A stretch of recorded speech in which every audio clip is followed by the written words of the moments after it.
Hello, Darren. Hi, how are you, mate? How are you? Very good. How are you?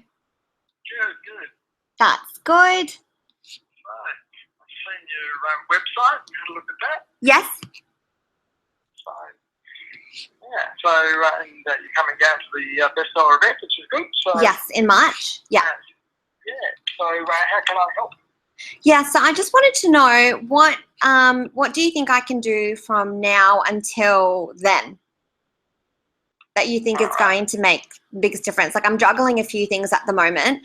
I've moved this session back a few times just because something else comes up, and then I'm focusing because I've just launched my membership, my online membership. So I've been getting that off the ground.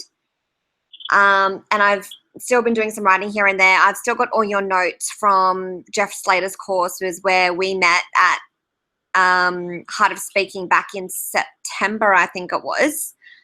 Yeah. So I'll make sure that while I'm refining and writing everything, I don't go over the word count and set that you suggested. Yep. But I have, because I've been talking about the book for a while and because I keep putting off when I'm going to write it, because I was looking for a publisher before you, and then I ended up not going ahead with that publisher, and then I've decided to go with you.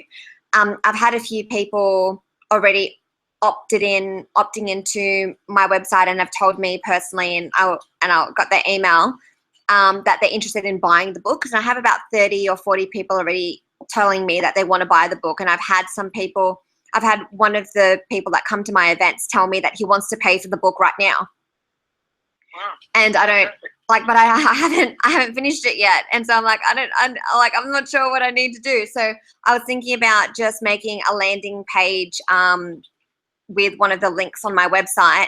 And because I've got automatic payments, especially through my membership, like he can, if he really wants to pay, because he just keeps asking me because he wants to pay for the book now, even if I told him it might not be available until another like mid-year probably.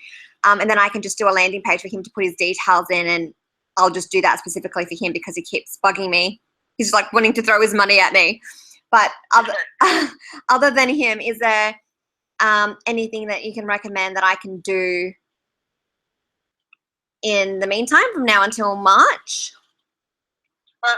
Probably, that's probably the only thing you can do if someone, people are wanting to already give you money for it, and take their money and just say they'll be on the, they'll get the first release copies before it even goes to the bookstores, sort of thing, to make it feel better and things like that.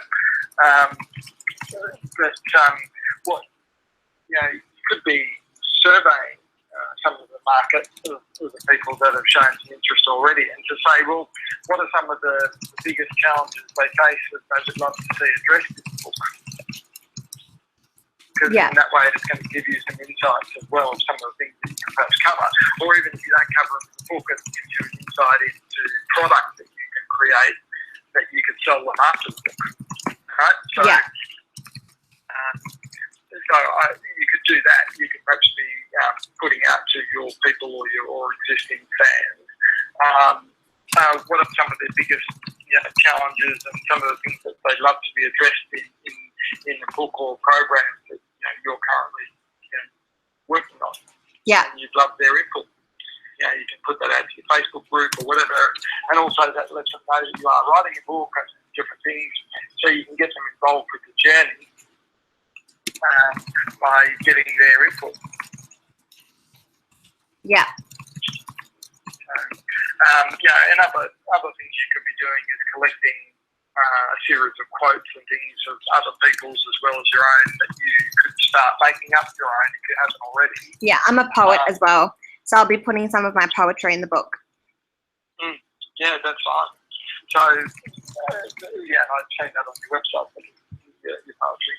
So, that's some of the other things you can be doing. Other than that, I would be thinking, this is something you should be thinking about for not only your book, but for even when you're on stage and when you're doing different things, is what's the epiphany that you had that was the life-changing moment that made you think, okay, this is making me now go from where I was as a person to transition to a new person or a new life, or and he's really directing my life and things like that. So what was it to you? Right? Because one of the ways to be able to get people on board with your message is to be able to give them the same epiphanies you had about, all of a sudden one day, it happens that all of a sudden you went, aha, this is what I need to change. So by telling a story or a metaphor, then you can give other people that same epiphany and bridge that gap to your new message. So I would be sitting back thinking, okay, what was it? Was it when I attended someone's course? Was it that you had something happen in your life? Whatever that gave you that personal shift. Because you're all about helping people make personal perception shifts, right? Is that right? Yeah. Yeah. And also on the sales side of business coaching, because my background is in, I was in real estate for 2 years before I got into coaching. So my background and my experience is predominantly in sales. Right, cool.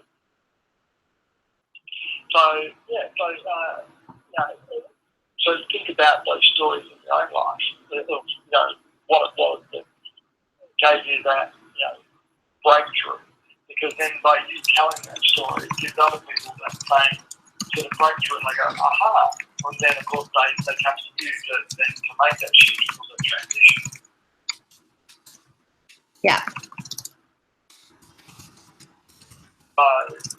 Because what happens is, a lot of the times as we grow, you've already made the shift. So, you've been to lots of courses and things like that. So all of a sudden you start talking techno-babble or in terms that the average consumer doesn't really understand yet. Because they haven't perhaps had the same benefits of going to different seminars or different courses or different things. So you're talking a little bit of a foreign language to them. But if you go back and tell it as a story or when I got the breakthrough was when this happened, this is my story. And everything else, it'll help them have a shift and transition to where you want it to go. Yeah. Yeah, it's taking them on that journey. Yeah, so take them on the journey with you. So, and I have a question. So you're being the catchphrase you've got here, the naked coach or being naked. So is your program where you have people get naked? Or No. So the nakedness is a metaphor for vulnerability. It's all about being your authentic self and allowing people to see you for who you really are and removing the layers, especially for women, removing the layers of the expectations of society, of our friends, of work, of everything that's not who we really are. And so that's why it's the Naked Coach. And the event that I launched last year was Getting Naked. And the event's called the book is called The Naked You, a guide to like authentic living. Yep. So I would probably on your website somewhere, because if someone comes looks at this and they haven't met you or don't know you, then they could, because also you're attractive, they could be going, oh, this could be, of course, where, we all strip down and chill and vulnerable and everything else. So I would actually probably change one of your headings on your website where you've got being naked. I would put something underneath that, like, how to be naked while still wearing your clothes. Right. So just a tagline to make it clearer it's a metaphor. And then saying how to find your authentic view and being vulnerable and explain it a little bit more. Yeah. So that would be the feedback I would give you just on that, because if someone doesn't know you, just I took it the way that you decided, but I was just trying to look at it as a consumer, and I went, I could see it going the other way as well. So I would probably, it's a good catch and play on words and things like that. So, but I would put that in, because then it's a bit more intriguing and it won't turn them off. Yeah. Because some people might go, oh, yeah, okay, that might be a bit frightening. Yeah. I think the reason... I think the reason why I haven't done that is because I seem to attract the right people because of that confrontation.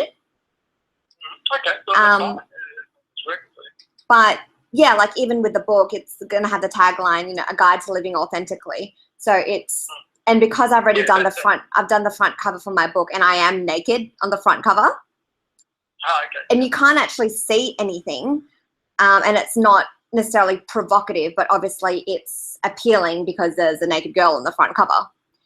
But I really want to change the perception of, being appealing for everybody else when it's actually you want to be okay with who you are, not do things for other people.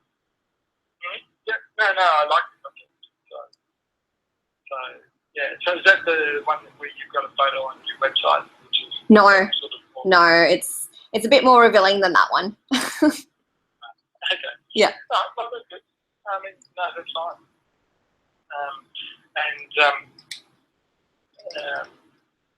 So other than that, I mean, your website looks nice. I mean, it looks nice and classy. So.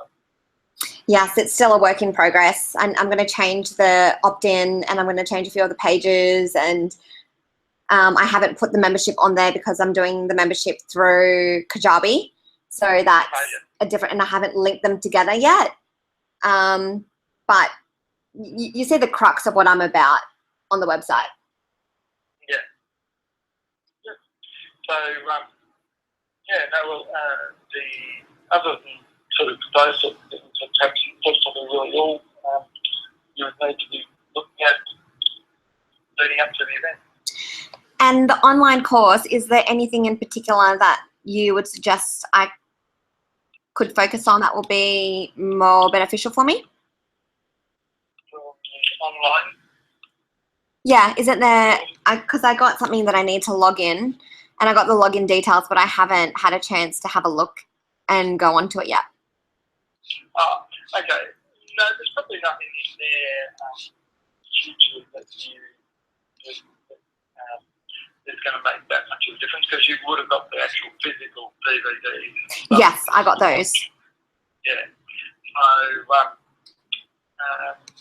not really. I would just look at, for you, I would be thinking about the back end of, okay, what is it that, what is the logical sequence? Well, for once somebody has bought your book, what's the logical sequence for them to get next?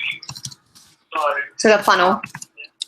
So to go into your membership site, to book you speakers, and start looking at, well, what other things do people need as well.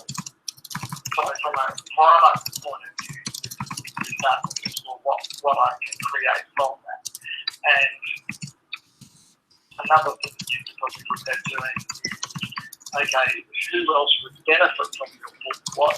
Who else has already got your target market? So is there any magazines out there, or groups, or specifically if there's magazines out there that have got the same target market or attracting the same people that you want, it would be worth getting those magazines, because whoever's advertising in those magazines are a potential person that you could have featured in the back of your book as an advertiser, or certainly a potential person that you could target to joint venture with to sell your product and services to. Yeah.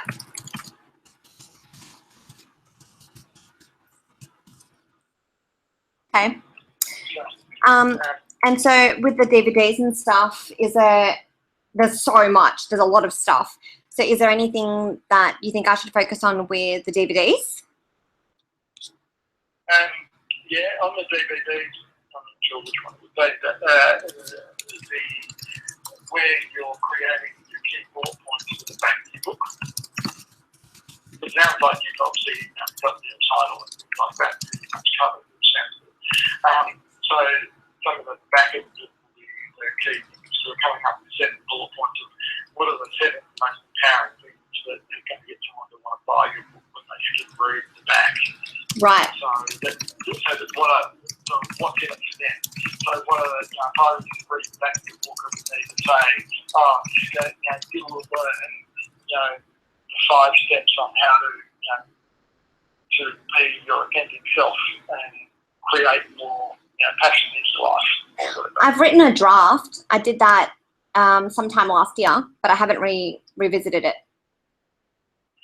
Yeah, so I would just revisit, those sorts of things. Because even if you come up with more than 7, the event will actually help scale it down, but you want to get some really powerful ones. Okay. And so that's what you recommend to focus on with the DVDs, to find that section. Yeah. So that and coming up with some good quotes yourself to sprinkle through the book. Yeah. Even if you've got poems, you still want some quotes that'll yeah. up the book. I've got a lot of quotes. Yeah. Yeah. And those key points. That's probably about it. Okay.